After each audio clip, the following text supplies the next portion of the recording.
Personne ne sera surpris d'apprendre que je suis un grand fan des Inconnus. Ah! C'est pas comme si je plaçais au moins une réplique d'un de leurs sketchs dans quasiment toutes mes vidéos. Je vois ça, ouais. Je connais tellement bien leur œuvre que je pourrais faire un dialogue entier rien qu'avec des bouts de dialogue tirés de leurs différents sketchs, c'est vous dire. Et ça, il faut que tout le monde le sache. Je le dis et j'assume, pour moi, les Inconnus sont les plus grands humoristes français de notre époque moderne. Je vous propose dans cette vidéo de vous expliquer pourquoi ils le sont à mes yeux. Let's go. Les Inconnus dans leur version trio, c'est approximativement 150 sketchs réalisés au cours des années 80-90 et destinés à leur série d'émissions télé, La Télé des Inconnus. C'est aussi 3 spectacles sur scène. Je suis frileux et je m'installe toujours à côté du poêle. C'est également 4 films, le cultissime Les Trois Frères en 1995, l'excellent Le Pari en 1997, bien que Legitimus n'y participe qu'en tant que co-scénariste. Permettez, je me présente, Didier Farmassenberg, producteur.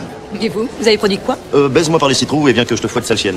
C'est honteux. Le Navet, l'Extraterrestre en 1999, l'excellent Les Rois Mages en 2001 et enfin le sous-côté Les Trois Frères Le Retour en 2014. Ce dernier marquait le grand retour du trio au cinéma et a été mal reçu par le public et par la presse. Ok, c'est du réchauffé et on a parfois l'impression qu'il s'auto-parodie, mais si les attentes n'étaient pas aussi élevées autour de ce film, je suis persuadé qu'il aurait été considéré comme un bon film sans plus. Ce qui est bien, mais pas top. Les Inconnus, c'est aussi une vingtaine de chansons originales qui ont presque toutes squatté les sommets du top 50 de l'époque, comme C'est toi que je t'aime, Vice Versa ou encore Isabelle a les yeux bleus.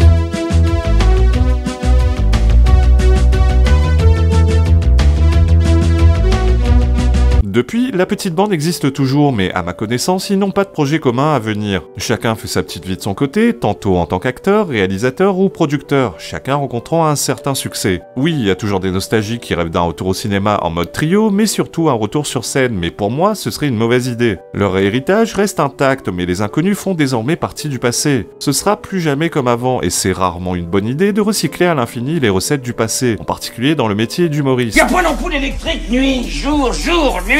Mais putain, y'a rien, c'est nul! Tais-toi, Maro, c'est de la merdasse royale. Avant de vous expliquer pourquoi j'adore les Inconnus, je voudrais faire un point sur les attaques systématiques envers Didier Bourdon suite à sa charge contre les non-vaccinés sur BFM TV en 2022. Moi, je me dis, vu le nombre de gens qui se sont fait vacciner, même si on doit tous crever, moi je préfère me faire vacciner parce que pour rester sur Terre avec les pauvres connards qui se sont pas fait vacciner, je préfère passer de l'autre côté. Ok, Bourdon, autrefois subversif, s'est embourgeoisé et est devenu un gros con doublé d'un mauvais acteur. D'ailleurs, je fais précisément partie de ces connards qui l'insultent sans vergogne. Mais voilà, est-ce une raison pour le ramener sans cesse à ça, en faisant comme s'il n'avait pas une formidable carrière derrière lui? Je crois pas. Est-ce une raison pour résumer plus de 40 ans de carrière à une phrase stupide? Je crois pas. Bref, ces attaques incessantes me gonflent. Ça va, on n'est pas en sucre. On va pas pleurer pendant 150 ans parce qu'un mec nous a insulté une fois. Voilà, ces choses dites. Entrons maintenant dans le vif du sujet. J'ai pas de temps à perdre, Thénardier. La première chose dont j'ai envie de parler, et je l'ai encore lu pas plus tard qu'hier sur X, les Inconnus seraient des visionnaires. Eh bien, je suis pas du tout d'accord avec cette affirmation. Un visionnaire est par définition quelqu'un qui anticipe le futur, qui a une intuition. Or, les Inconnus ne faisaient que décrire le présent. Ils décrivaient et se moquaient de ce qu'ils avaient sous les yeux et que peut-être d'autres ne voyaient pas encore ou ne voulaient pas encore voir. Cela m'amène à une des principales qualités des Inconnus, leur sens aigu de l'observation. Ils avaient l'art de saisir toutes les nuances des personnages dont ils se moquaient et d'en faire un ressort comique. Vous avez déjà gagné d'office 10 000 francs. Oui, les filles! Je pense par exemple au sketch Perdu de recherche qui parodiait l'émission Perdu de vue de Jacques Pradel dans les années 90. Émission qui avait pour but de retrouver les proches des invités sur le plateau.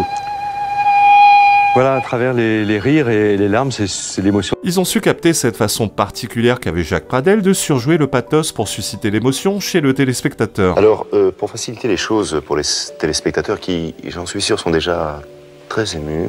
Je pense aussi au sketch Florent Brunel, inspiré de Florent Pagny et Patrick Bruel, qui se moquent de leur posture de façade de rebelles. Je veux dire, des mecs comme Florent ou Patrick, c'est des potes, tu vois, mais je trouve qu'ils vont pas assez loin, tu vois, dans ce qu'ils font. Ils y vont pas à fond, quoi, si tu veux, ils dénoncent pas. Moi, je prends des risques. Ou encore le Chevalier de Pardaillet, qui se moque du côté cheap des productions cinématographiques de KPDP subventionnées par l'audiovisuel public. Allez! Allez!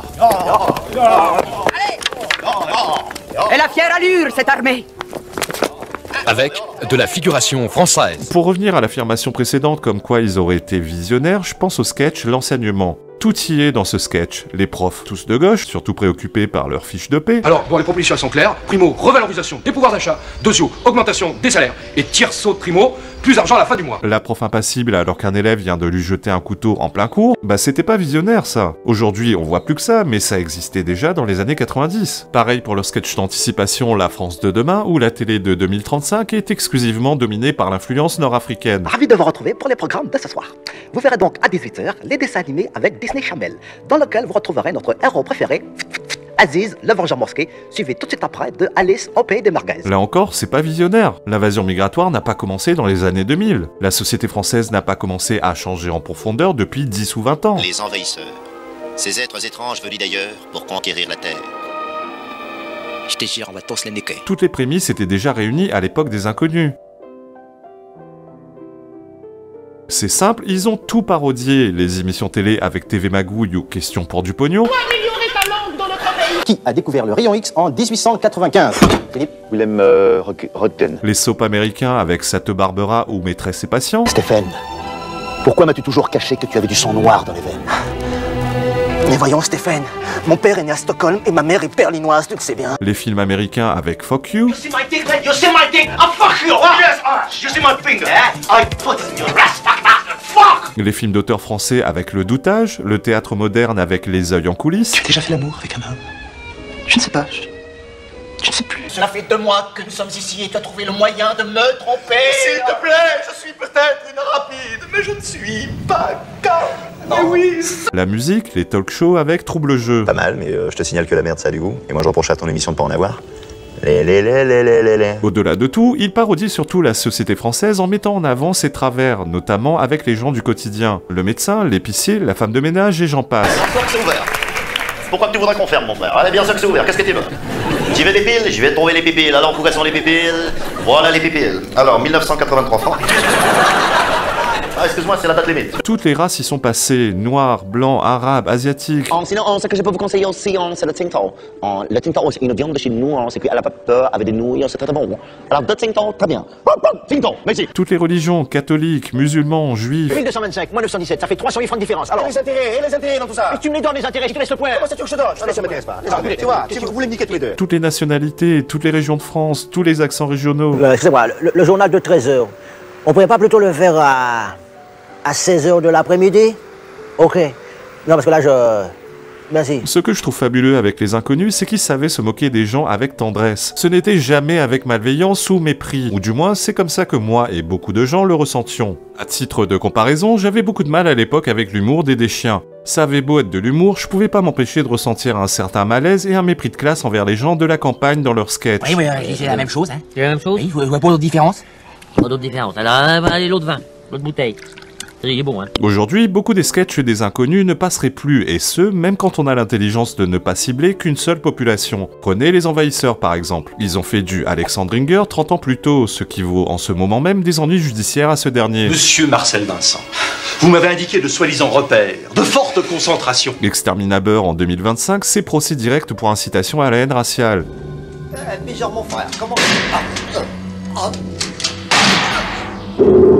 Exterminateur. La Foumoila, c'est cloué au pilori pour blackface et incitation à la haine raciale. La Foumoila, sponsorisée par les préservatifs Durex. Le Juste Cri, c'est provocation à commettre des violences envers les femmes, etc. etc. C'est parti. Ah mais non, ah bah oui mais non.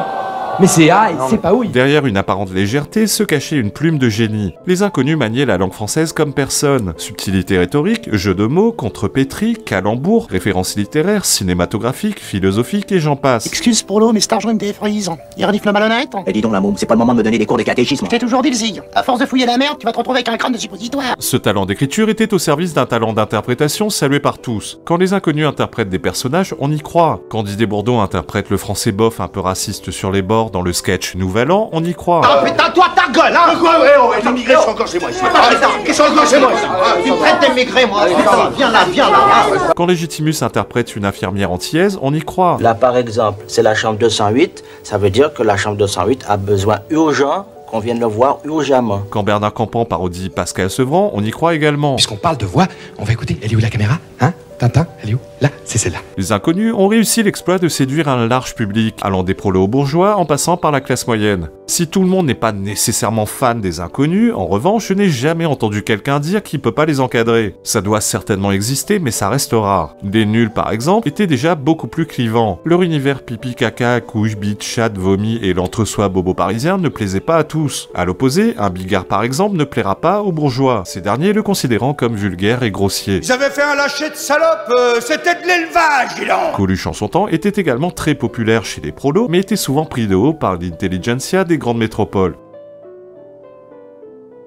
On ne compte plus les humoristes post-les inconnus qui n'ont jamais caché avoir principalement été influencés par l'humour des inconnus. Jamel Debbouze, Gad Elmaleh, Le Palmachot, les Robin des Bois, Blanche Gardin, Arnaud de Samer, Jérémy Ferrari, les Nous c'est nous, Florence Foresti et j'en passe. Les inconnus avaient la particularité de savoir faire rire en mettant en lumière des drames sociétaux. Quelques exemples me viennent à l'esprit. Le JT régional du Nord qui évoque la fermeture d'usines et le chômage de masse. Aujourd'hui, 2 usines ont dû fermer leurs portes tout près de Valenciennes. Pardon. Non, on vient de m'apprendre qu'il s'agit de 3 usines. Par contre, à Roubaix, bonne nouvelle, puisque l'ancienne usine de textile désaffectée a été réaménagée pour servir de succursale à la NPE, jugée jusqu'à présent trop étroite. Celui de la Bretagne qui évoque la pollution des marées noires. Pollution, je dis non, mais à la vie, je dis oui. Ou encore le sketch Info-jeu qui traite de l'accoutumance aux faits divers dans le cadre d'un jeu télé, où les candidats sont invités à deviner par exemple combien il y a eu de victimes dans l'effondrement du toit de la sécurité sociale, ou à deviner à partir d'un audio de quelle guerre cet audio provient. Où cela se passe-t-il et entre qui et qui? Pour conclure, je dirais que Les Inconnus c'est pour moi à la fois léger et grave, simple et sophistiqué, cruel et tendre, joyeux et sombre. C'est la chimie parfaite à mes yeux.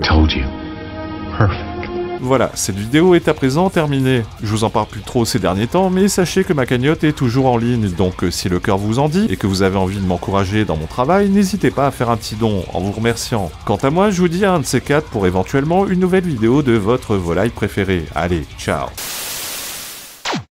Écoute Bernard, je crois que toi et moi, on a un peu le même problème. C'est-à-dire qu'on peut pas vraiment tout miser sur notre physique, surtout toi. Alors si je peux me permettre de te donner un conseil, c'est oublie que t'as aucune chance, vas-y fonce. On sait jamais, sur un malentendu ça peut marcher. Bon, je vais prendre le télésiège, faut que je me change. T'as intérêt. Ouais, maille-toi parce que ça va fermer les télésièges.